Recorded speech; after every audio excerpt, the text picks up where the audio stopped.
নমস্কার, news night পর্দায় আপনাদের সকলকে স্বাগত। আমি সুমি রয়েছে আপনাদের সাথে। চলে যাব বিস্তারিত খবরে।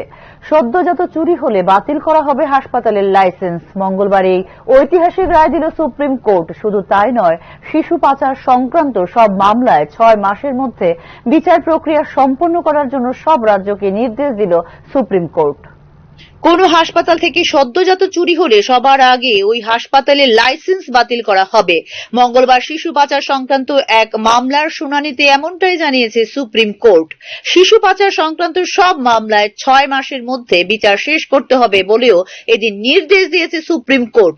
প্রতিটি নিম্ন আদালতের কাছে এই মর্মে নির্দেশিকা পাঠিয়ে দিতে হবে হাইকোর্টগুলিকে বলে নির্দেশ জারি করেছে শীর্ষ আদালতের বিচারপতি জে.বি. পার্দিওয়ালা এবং বিচারপতি আর মহাদেবনের বেঞ্চ। উত্তরপ্রদেশের এক শিশু পাচার মামলায় অভিযুক্তদের অন্তর্বর্তী জামিন সংক্রান্ত মামলার শুনানির সময় এই নির্দেশ দেয় দেশের সর্বোচ্চ আদালত। এই নির্দেশ বাস্তবায়নে কোনো ঢিলেমি হলে তা গুরুত্ব দিয়ে দেখা হবে এবং আদালত অবমাননা হিসেবে তা বিবেচনা করা হবে বলে এদিন জানিয়েছে শীর্ষ আদালতের 2 বিচারপতির বেঞ্চ। রাজ্য সরকারগুলিকে এ বিষয়ে সুপ্রিম কোর্টের সুপারিশগুলি দেখে দ্রুত বাস্তবায়নের জন্য নির্দেশ দিয়েছে শীর্ষ আদালত।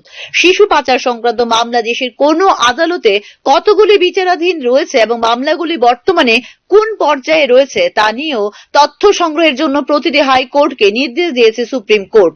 জাতীয় অপরাধ রেকর্ড ব্যুরো বা এনসিআরবির তথ্য অনুযায়ী ভারতে প্রতি বছর গড়ে রিপোর্ট হয় প্রায় 2000 শিশু পাচারের ঘটনা।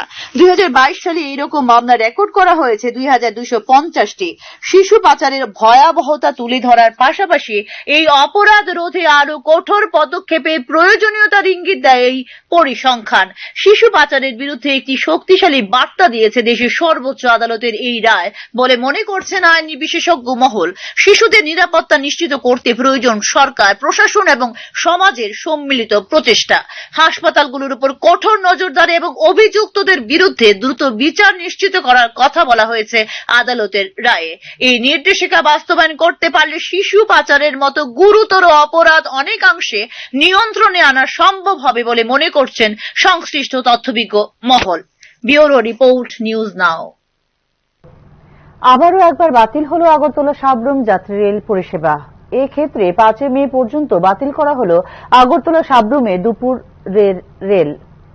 আগরতলা সাবরুম রেল লাইনে ট্রেন চলাচল আবারও একবার বাতিল করার নির্দেশ দিয়েছে উত্তর পূর্ব সীমান্ত রেল। 14 এপ্রিল থেকে 5 মে পর্যন্ত আগরতলা সাবরুম এবং সাবরুম আগরতলা ডেমো ট্রেন বাতিল করার বিজ্ঞপ্তি জারি করেছে উত্তর পূর্ব সীমান্ত রেল।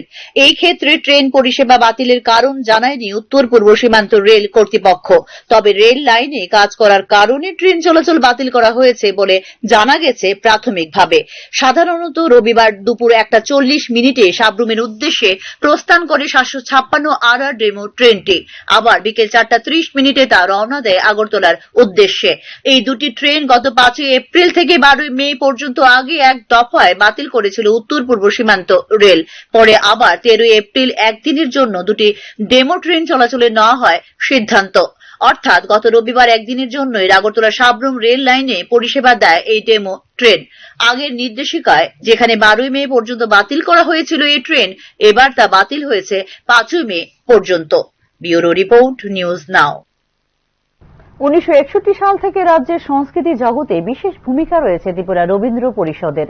মঙ্গলবার বাংলা নববর্ষ উপলক্ষে বর্ষবরণ অনুষ্ঠানের আয়োজন করে ত্রিপুরা রবীন্দ্র পরিষদ। দক্ষিণী গৃহে আয়োজিত এদিনের অনুষ্ঠানে দেওয়া হয় গুণীজন সংবর্ধনাও। এদিন রাজ্যের সংস্কৃতি জগতের 9 জনকে সংস্থার স্থায়ী সদস্য পদ দেওয়া হয় বলেও এদিন জানিয়েছে ত্রিপুরা রবীন্দ্র পরিষদ।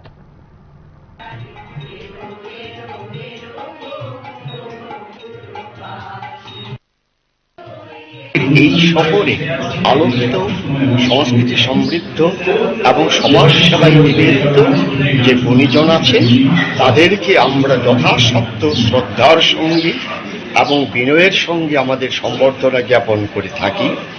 এবারও আমরা সমাজ সেবায় উল্লেখযোগ্য এবং দৃষ্টান্ত স্বরূপ অবদানের জন্য শ্রদ্ধেয় শ্রী রঞ্জিত কুমার সাহা মহাশয়কে সম্বর্ধনা জ্ঞাপন করেছি।